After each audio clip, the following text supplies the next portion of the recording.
वक्रतुंड महाकाय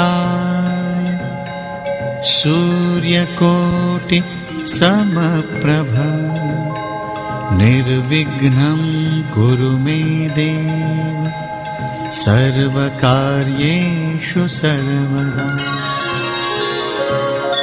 अभी ना होगा मेरा अंत, अभी तो मैं जवान हूँ।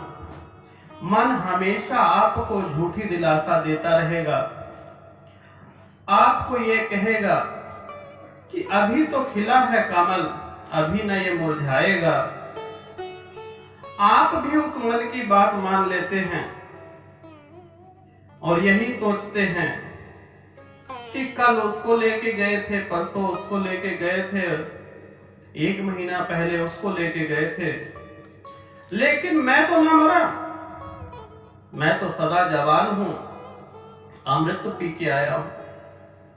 यह झूठी दिलासा मन देता रहता है और यूं ही संसार चलता रहता है। लेकिन ध्यान रहे, जिसने जन्म लिया है उसकी मृत्यु तो निश्चित है। जब भगवान श्री राम और श्री कृष्ण भगवान, यहाँ के महान योद्धा गौतम बुद्ध, जीसस, हर एक महान आत्मा जब इस धरती लोक पर न रह पाई तो मनुष्य की क्या औकात है कि वह अमर हो जाए। सारा जीवन जो है इंसान का मन यही कहता है, अभी तो खिलता हुआ गुलाब है, अभी ना होगा तेरा अंत, अभी तूने देखा ही क्या है। यौन वासना, कमाई, कोई पद पाने की चेष्टा, पूरा जीवन इसी में बीत जाता है। इंसान मृत्यु से इतना डरता है, इतना भयभीत है कि शमशान भी एक एकांत में बनाया जाता है, गांव के कोने में बनाया जाता है, इसलिए कि शमशान को देख लूं तो मेरे साथ बुरा ना हो। लेकिन सत्य ये नहीं है। सत्य तो ये है कि गांव के बीचों बीच में शमशान बनना चाहिए। जितनी बार आओ जाओ तो यह सत्य का ज्ञान हो कि एक दिन तुमने भी जाना है।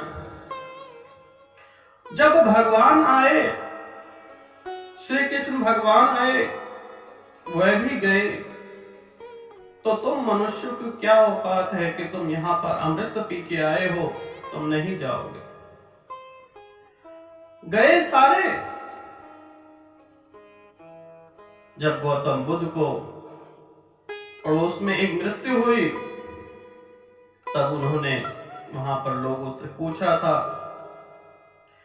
कि अभी थोड़ी देर पहले तो ये जीवित थे और अभी क्या हुआ। तब उन्होंने कहा कि इन्होंने ये संसार छोड़ दिया।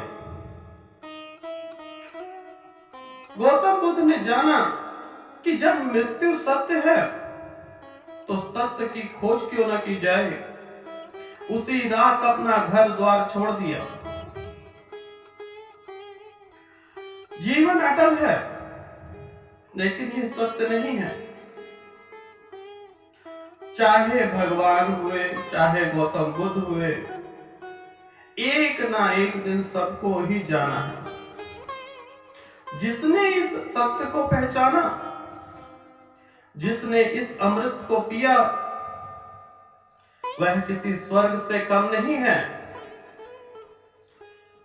अगर आपको भी जिस प्रकार से जीने की एक कला होती है, उसी प्रकार से मृत्यु भी एक कला है। जिस दिन आप मृत्यु पे विजय पा लेंगे, ना तो तुम कल मरे थे ना आज मरोगे, मरता तो ये शरीर है जो तुम्हारे अंदर वास करता है। ना तो उसका जन्म होता है, ना उसकी मृत्यु होती है। लेकिन उसको पहचानो कहां पर विराजमान है, उसको हर पल सिमरो, ध्यान मुद्रा में बैठो, जितना उसे याद करोगे उतना ही कष्ट से दूर हो जाओगे, अन्यथा इन्हीं चक्करों में 84 भोग भोगते रहोगे। जब आप उसे पहचान लोगे, ना तो आपको मृत्यु छू सकती है, मरेगा तो ये शरीर, लेकिन सहज ध्यान मुद्रा में आप जानते होंगे कि भगवान श्री राम की जब मृत्यु आई, तब उन्होंने हनुमान जी से भी कहा था कि अब मेरा समय आ गया है। उन्हें ज्ञात था कि यह समय जो है मेरी मृत्यु का है, और उन्होंने सरयू नदी में अपना ध्यान लगा के त्याग कर दिया। जो भी ज्ञानी पुरुष है वो पहले से ही बता देते हैं कि अब मेरा अंत समय है, कभी ना होगा तेरा, यह झूठ है। जितने भी धरती पे जन्म लेते हैं उन सबको इस लोक से जाना ही पड़ता है। भगवान जब यह सृष्टि का रूल नहीं बदल सके तो मनुष्य की क्या औकात है कि वह बदल दे। पहचानो उस नश्वर को, कहां पर विराजमान है। जिस दिन तुमने उसको पहचान लिया, मृत्यु पर विजय पा ली, वह जीवन आपका स्वर्ग से कम नहीं होगा। आज डर से थर थर कांप रहे हो, कभी सोचा नहीं था जवानी में कि मुझे भी एक दिन मृत्यु आएगी। लेकिन जब बुढ़ापा आता है, जब पैर डगमगाने लगते हैं, सांसें टूटने लग जाती हैं, हल्का सा झोंका भी आता है, तो ऐसा प्रतीक होता है कि यही क्षण मेरे लिए कोई आखिरी तो नहीं, मैं मर तो न जाऊं। मरोगे, मरना सत्य है। जैसे जीना झूठ है, अगली सांस आए ना आए, मरना बिल्कुल सत्य है। एक ना एक दिन तो जाना होगा। आप भी जाएंगे, मैं भी जाऊंगा, जो भी इंसान इस धरती लोक पर जन्म लिया है सबको जाना होगा। लेकिन मृत्यु पर जब तक विजय नहीं प्राप्त करेंगे तब तक डर डर के मरेंगे। अगर आप ध्यान में रहेंगे, ध्यान मुद्रा में जब इस शरीर को छोड़ेंगे तो इस चीज से मुक्त हो जाएंगे कि मृत्यु क्या है। मरा तो आपका शरीर करता है।